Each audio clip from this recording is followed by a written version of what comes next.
Hi, welcome to SBR Videos. I'm Peter Loshak. This is our daily pitching preview that we do with Joe Duffy from OffshoreInsiders.com. Right now, we're going to take a look at the pitching matchups for Tuesday, April 21st. Joe Duffy, how's baseball season going for you at OffshoreInsiders.com?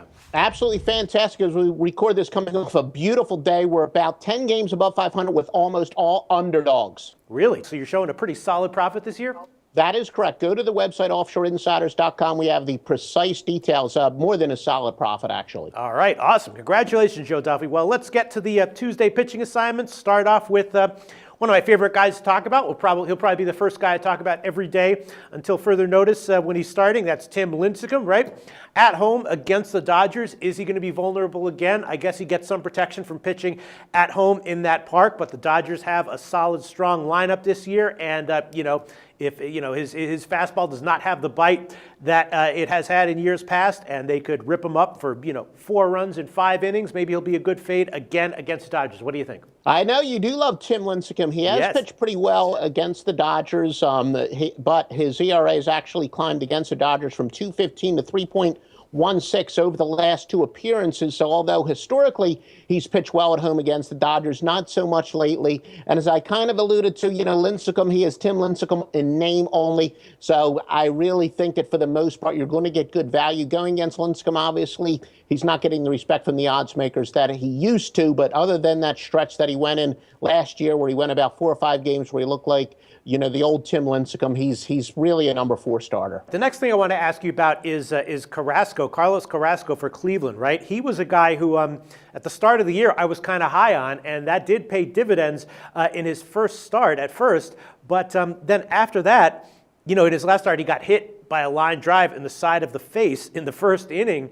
And how is that going to affect him? Possibly he'll come out. If it had no effect, then I'd be very high on him here in this start going up against, the White Sox. But just not sure what to make of it. I guess the easiest thing would be just to have a wait-and-see approach to them. But we remembered what happened to Brandon McCarthy. The same thing happened to him. I mean, sometimes even great pitchers, when they get hit with a comebacker like that, it affects them, at least in their first start back or first few starts back. Then they recover. What would your advice be for this upcoming start with Carrasco? Yeah, Melky Cabrera did drill him. You're correct, because of psychological reasons, you might stay away from him. It's really been my experience that when players are hit, whether it's as batters or as pitchers, when they're hit with balls, they really have the long-term psychological effects if they're, continue to feel dizzy and there's actual signs of the injury. So all in all, I don't know how much it will affect them, but it's still something to consider. But I wouldn't really make a decision that much really just based on what the psychological effect he's going to have. All right, then I want to ask you about McHugh and Taijuan Walker, right? McHugh looking, really reliable right now, legit excellent and just reliable game in and game out. Taijuan Walker, big phenom with a big reputation and a lot of potential, everyone says, but he's gotten crushed in his first 2 starts, having control issues. But then again, here he comes home into Seattle, where he'll got a lot of protection from that stadium, and Houston's lineup is a step down in class from what he faced in his first 2 starts. So, he figures to do a lot better than he did in his first 2 starts. The question is he going to have an excellent start, or is he still going to get hit a little bit? What do you think we can expect from that pitching matchup, McHugh against Walker? As a general rule of thumb, but it's a pretty good rule of thumb, when you have a highly touted pitcher come up, he gets so much publicity, and usually the first couple outings, he's a pretty good go against. Even if a pitcher winds up living up to the hype, short term, when they first come up, they're usually big go against, and he does have a 17.18 ERA, giving up 5 runs and 6 hits against the Dodgers. And he might be a good pitcher down the road, maybe good for your rotisserie team, but I think at this point he would be much better to go against for sure. All right, Len, I want to ask you about Jason Marquise. He has gotten crushed in his first 2 starts. Does he have anything left? I'm assuming his MLB days are numbered, and is he just an auto fade until he's finally not starting anymore for any team? Pretty much. I mean, he's a journeyman pitcher. He looked all right when he started with the Atlanta Braves, and they did a good move trading him while his value was high. But Marquis, he's just, again, he's a so-so pitcher. But at the same time, it's not like he's getting a ton of respect in Las Vegas, but he's not a guy that I want to definitely bet on, and I would be more inclined to bet against him. Again, he's just a typical journeyman pitcher, good enough to hang on, but not something that investors want to bet on, that's for sure. I mean, do you think we're more likely to see him get crushed here, or do you think that we're more likely to see some kind of like 6-inning, 2 or 3 earned run start from him? Yeah, he is. I mean, look, he's good enough to have stuck around for a long time, so I think that's pretty much it. If anything, maybe he's a guy that you want to go against in the first 5 innings because he get knocked around a little bit, but you know, he is what he is. He's probably not a guy who's going to get completely drilled, but going against him in the first 5 innings could be a good bet because, let's face it, he's not exactly an ace. All right, and then the only other matchup I want to ask you about, St. Louis and Washington, Lance Lynn and Gio Gonzalez. You know, Lynn, another guy who's looking very solid and reliable game in and game out. Sometimes he's going to give you, 7 innings and, shutout innings or 1 earned run. Other times maybe 6 innings and 2 earned runs, but just looking like a guy who's very reliable and solid. And Gio Gonzalez had a shaky start to the year, and I'm not sure that we can expect that to correct anytime soon, or maybe we can. I mean, in the past, he has been a guy who was excellent, a guy you didn't want to bet against. But right now, I'm thinking maybe the tables have turned a little bit, and now we want to be looking to bet against Gonzalez until further notice. And if that's the case, doing it with St. Louis on the road with Lance Lynn starting is maybe the best spot to do that, right? He's got a 5.11 ERA, Gonzalez does. Now, of course, he was really roughed up by Boston, which many people say Boston has the best bats money can buy, but it's not like St. Louis is a bad team either. But remember what I've said all along. Washington, they have a bunch of star pitchers.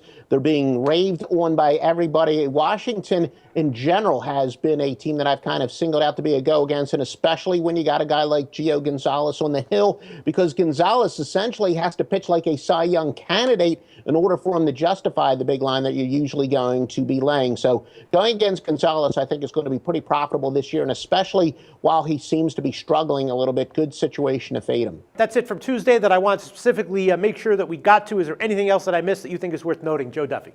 Well, Minnesota, Kansas City, you're going to have a pair of pitchers that actually faced their teams last week. The general train of thought is that when a team faces a pitcher for the second time, they got to take a look at him, especially if it's in a short period, that it does benefit the hitting. Francisco Liriano for the Pirates, he's been 2-6 at home at PNC Park the last 2 years after going 8-1 in 2013. So he might be a little bit of a go against. Dan Herron for Miami going up against the so-so Bats of Philadelphia. Herron off to a nice start with a 2.80 ERA. And Nick Martinez for the Rangers, opponent batting average 174 in 14 innings so far. And Hector Santiago for Anaheim has pitched. He's got a 1.99 ERA in 31 and a third innings pitched to Oakland. So that's one team that has not done well against him. And that's about it from here. Let's go back to that KC game again, because I saw that. I was kind of thinking like maybe I'll take a shot with the under on that one. As you said, they both did face these teams last week, and they both pitched pretty well. Neither Vargas nor Malone is necessarily a lights out elite top starter, but they're both serviceable. I'd say maybe even on average a little bit better than serviceable. Both these offenses can be productive at times, but I would also rate the offenses maybe a little bit below average. Kansas City is generally a slightly pitcher-friendly park. Putting it all together, but you think that because they did well in their last start last week, that you would advise against taking a shot with the under in this one? I think that was more of something that I want to throw out to a lot of people because I know, as I said, is a general train of thought, not necessarily one that I personally subscribe to, but those people that are looking for situations where pitchers just faced a team the previous week. A lot of people do believe that does benefit the offense. So it's not so much me stating an opinion, just giving a fact for something that's widely believed to be true, which I may or may not subscribe to. So I don't really have a strong opinion either way. Okay, so in this case, then you don't have a strong opinion either agreeing with that or disagreeing with it? No, I don't generally subscribe to that theory, but as I said, I know a lot of people do, so I report and you decide. But as far as having a strong opinion on the over-under, right now, no. We want you to decide for us, Joe Duffy. If we could decide, then we wouldn't need to watch these videos or produce these videos. We need you to decide for us, Joe. Actually, Peter, when I have more than just the pitcher's report card information, I do decide extremely well, and I will definitely have some picks for Tuesday, that's for sure. That sounds great. Joe Duffy from OffshoreInsiders.com. Thanks so much.